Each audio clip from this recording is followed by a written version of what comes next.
eSIM QR code on Lycamobile. Hello viewers, today we are going to learn how to get eSIM QR code on Lycamobile.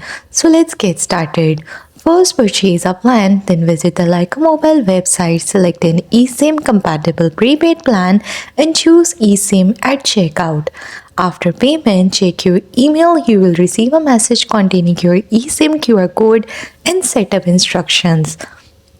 Next, scan the QR code on your phone, then go to the settings and here tap mobile network option, or you can choose cellular or SIM manager depending on your device.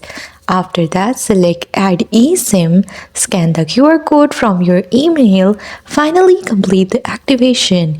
Your phone will connect to the network and you will receive an SMS with your new mobile number and plan details. And that's all. That's how you will be able to get eSIM QR code on Lycamobile.